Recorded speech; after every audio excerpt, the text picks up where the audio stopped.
बहुत दूर जंगलों के अंदर एक टुनटुनी चिड़िया अपने बच्चों के साथ रहा करती थी। वो टुनटुनी चिड़िया अपने बच्चों का बहुत ख्याल रखा करती थी। इसी वजह से वो अपने लिए 2-3 दिन का खाना जमा कर लिया करती थी, जिससे कि उसके बच्चे को आगे कोई भी परेशानी ना हो। उसी जंगल के अंदर एक आउल भी रहा करता था। वो थोड़ा चालाक था। उसको जब जरूरत होती वो तभी अपने लिए खाना लेकर आया करता था, और बाकी उसके आसपास जितने भी पक्षी रहा करते थे वो सभी इसी तरह से किया करते थे, केवल एक टुनटुनी को छोड़कर। एक दिन टुनटुनी का बच्चा टुनटुनी से कहने लगता है, अरे माँ, आपने ये इतना ज्यादा खाना क्यों जमा किया हुआ है? ये तो खराब हो सकता है। हमें तो अभी इतने खाने की वैसे भी जरूरत नहीं है। हम इतने खाने का क्या करेंगे माँ? नहीं नहीं बेटा, ऐसी तो कोई बात नहीं है।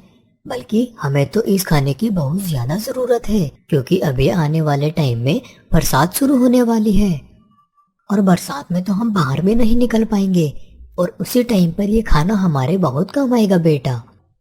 अच्छा माँ, ठीक है, मैं समझ गई हूँ। और वहीं दूसरी तरफ वो कन्नू कबूतर आउल के पास आकर बोलता है, अरे अरे आउल भाई, तुम यहाँ कैसे आलसी की तरह बैठे हुए हो? कभी थोड़ा काम भी कर लिया करो। अभी कुछ दिनों में बरसात भी शुरू होने वाली है, और हमारे पास तो खाने के लिए कुछ भी नहीं है। चलो हम साथ में खाना लेने के लिए चलते हैं। अरे अरे कन्नू, तुम भी कितनी टेंशन लेते हो। ऐसा कुछ नहीं होता। जब मुझे भूख लगेगी तो मैं अपने लिए खाना लेकर आ जाऊंगा। तुम्हें जाना है तो जाओ। इतना कहने पर कन्नू कबूतर तो अपने लिए खाना लेने के लिए आगे की ओर चला जाता है, लेकिन वो आउल वहीं पड़ा रह जाता है। अरे अरे, पता नहीं इन लोगों को भी कितनी भूख लगती है। इतना इतना खाना जमा कर लेते हैं, पता नहीं क्या करते रहते हैं। मुझे तो कोई ज़रूरत नहीं है। जब मुझे भूख लगेगी तो मैं अपने लिए खाना लेने चला जाऊंगा। और अगले दिन बहुत तेज की बारिश शुरू हो जाती है, और उस बारिश में टुनटुनी अपने बच्चे से कहती है, देखो बेटा, कितनी तेज की बारिश हो रही है। इसी दिन के लिए मैंने तुम्हारे लिए इतना खाना जमा किया हुआ है। अगर ऐसी बारिश में मैं तुम्हारे लिए खाना लेने जाती तो शायद मेरे पंख पानी की वजह से उड़ नहीं पाते। लेकिन अभी हमें चिंता की कोई बात नहीं है, हमने पहले ही बहुत खाना जमा किया हुआ है। और उसी बारिश में वो आउल बेचारा इधर उधर परेशान हो रहा था। अरे अरे, मैं कहाँ जाऊँ? अगर मैं उनकी बात मान लेता तो सही रहता। अभी इतनी तेज की भूख लगी है, अब इस बरसात में मैं कहाँ जाऊँगा? और थोड़ा बहुत खाना भी नहीं है मेरे पास बचा हुआ, जिससे कि मैं अपनी भूख मिटा सकूं। अभी मैं क्या करूं? और वहाँ जंगल में कन्नू कबूतर भी बहुत ज़्यादा परेशान था। उसके पास भी खाना नहीं था। अरे इतनी तेज की बारिश हो रही है, खाना लेने जाऊं भी तो कैसे जाऊं? अब मैं क्या करूं? अरे हाँ, एक काम करता हूँ। पास में जो टुनटुनी रहती है वो हमेशा अपने पास ज़्यादा खाना जमा करके रखती है। आज मैं उसी से मांग लेता हूँ, बाद में उसको लौटा दूंगा।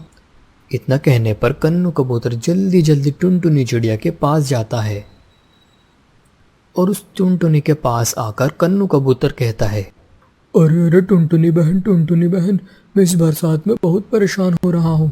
मेरे पास खाना बिल्कुल भी नहीं है। क्या तुम मेरी थोड़ी मदद कर सकती हो? मैं तुम्हें बाद में लौटा दूंगा। अरे अरे कन्नू भैया, आप इतना परेशान क्यों होते हो? मेरे पास तो वैसे भी काफ़ी खाना जमा है, मुझे कोई परेशानी नहीं है। आप इसमें से थोड़ा खाना ले जाइए। टुनटुनी के इतना कहने पर कन्नू कबूतर जल्दी से अपने लिए थोड़ा खाना लेकर अपने घोंसले की ओर चला जाता है। और जब वो खाना लेकर जा रहा होता है तो वही आउल उसको देख लेता है, और उसके जाने के बाद सोचने लगता है, अरे अरे, मुझे लगता है इस टुनटुनी के पास तो बहुत खाना जमा है। मुझे लगता है मुझे इससे ही खाना मांगना चाहिए, तभी मेरा कुछ भला हो सकता है। वो आउल जल्दी जल्दी टुनटुनी के पास खाना मांगने के लिए जाने लगता है, और वहाँ आकर कहने लगता है कि अरे अरे टुनटुनी, मेरी थोड़ी मदद कर दो। मुझे बहुत भूख लगी है और मेरे पास बिल्कुल भी खाना नहीं है।